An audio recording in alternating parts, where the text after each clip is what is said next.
My teenage son tried to take his own life, now my husband wants to punish him. Only people with children know what it's like to have kids and feel like there's a part of your heart living outside of you, walking around vulnerable to all the dangers of the world.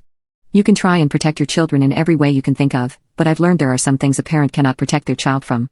I've been married to my husband for 22 years, and we have 2 teenage boys. I love my babies more than anything in this world. They're special, but they couldn't be more different when it comes to their personalities. My oldest, Zach, is a well-adjusted, positive, outgoing kid. He is captain of his school's baseball team, and he has a great group of friends that I love. He is also a terrific older brother to my youngest, Michael.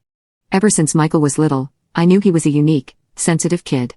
Even when he was a toddler, he would get frustrated and cry easily, and he wet the bed until he was almost 13 years old. Now at 16, Michael suffers from a lot of anxiety and bouts of depression. He was always a mellow kid. When he was little, he never threw tantrums. He would just lie down wherever he was and stare off into space. Ever since he started going through puberty, Michael has had episodes where he is basically unable to get out of bed.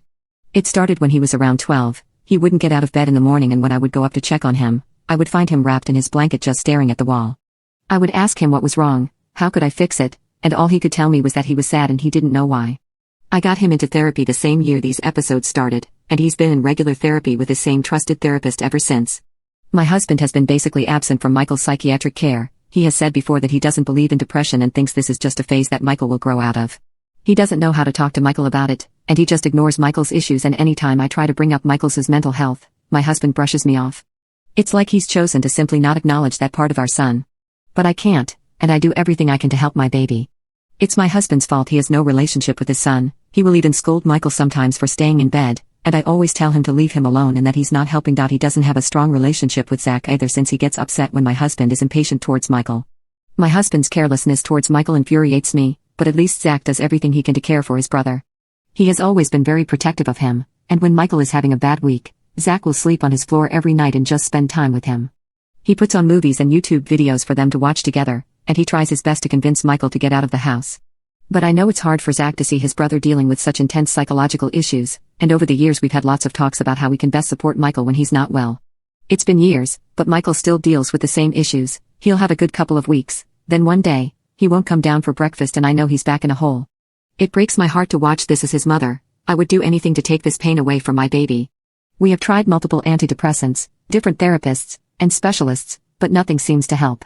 When he is active, he's a perfect, brilliant kid. I know he struggles with a lot of social anxiety at school, but he doesn't let it affect his grades, and he's a A student.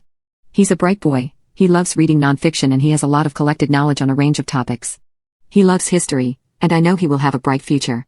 One day we were in the kitchen, and I was listening to him enthusiastically talk about what he learned in history class that day. Out of nowhere, he said, "If I grow up, I think I want to become a history professor."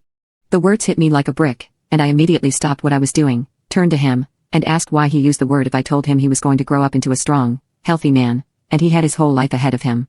He just shrugged, and I wrapped him in the tightest hug I could give him without hurting him. As you can see, my son is fragile, he needs patience, and he is very emotionally vulnerable. That's why I could unalive my husband when I think about what he did to him, and everything that happened because of his cruelty.